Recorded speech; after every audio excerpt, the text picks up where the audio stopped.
नमस्कार दोस्तों, स्वागत है आपका। यहाँ हम उन सच्चाइयों पर बात करते हैं जिन्हें अक्सर अनदेखा कर दिया जाता है। हमारा मकसद है शिक्षा को जीवन से जोड़ना, रोजगार को इज्जत से जोड़ना और अध्यात्म को व्यवहार से जोड़ना, ताकि आने वाली पीढ़ियां केवल किताबों से नहीं बल्कि सच्चे जीवन अनुभवों से भी सीख सकें।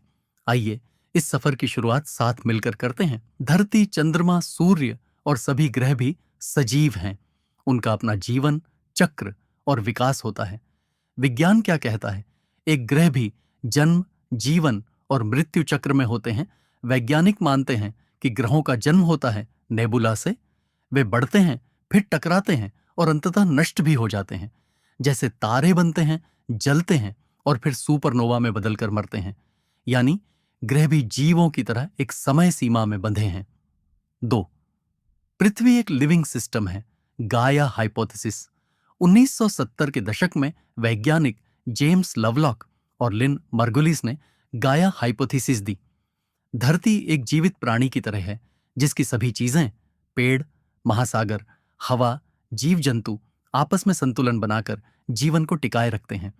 इसे कुछ वैज्ञानिकों ने भी माना कि पृथ्वी की एक सजग बुद्धि हो सकती है जो खुद को संतुलित करती है। भारतीय दृष्टिकोण क्या कहता है? पृथ्वी एक देवी है। भूमि देवी पुराणों में धरती को पृथ्वी माता, धरणी, भूमि देवी कहा गया है। सभी ग्रहों को देवता रूप में माना गया है, जैसे मंगल कर्मशीलता, शनि न्याय, बृहस्पति ज्ञान। इसका मतलब यह नहीं कि वो सिर्फ आस्थात्मक कल्पना है, बल्कि उनके पीछे ऊर्जाओं की चेतना शक्तियां मानी गई हैं। क्या ग्रह बढ़ते हैं? हाँ, बढ़ते हैं, लेकिन इंसानों की तरह नहीं। पृथ्वी का आकार और उसके अंदर की ऊष्मा समय के साथ बदलती है। पृथ्वी पर नए द्वीप बनते हैं, जैसे ज्वालामुखी से महाद्वीप खिसकते हैं, प्लेट टेक्टोनिक्स। पृथ्वी का चुंबकीय क्षेत्र धीरे धीरे बदलता है। सूर्य भी हर 11 साल में अपना चुंबकीय ध्रुव बदलता है। यानी ये सभी ग्रह एक जीवंत प्रक्रिया में हैं। जैसे हम सांस लेते हैं, वैसे ही पृथ्वी भी अपनी ही लय में धड़कती है। थोड़ा गहरा सोचें। अगर आप एक अंडे को देखें तो वो बाहर से ठोस दिखता है, लेकिन अंदर जीवन पल रहा होता है। ठीक वैसे ही ग्रह, तारे, ब्रह्मांड सब जीवन के वाहक हो सकते हैं, जिनकी चेतना हमारे से भिन्न और सूक्ष्म है। फिर इंसान कहाँ आता है इस चित्र में?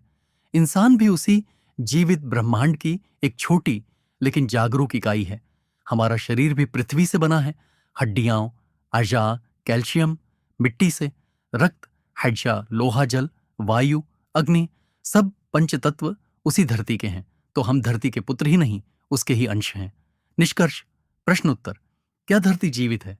हाँ, विज्ञान और धर्म दोनों मानते हैं। क्या ग्रह बढ़ते हैं? हाँ, अपने तरीके से।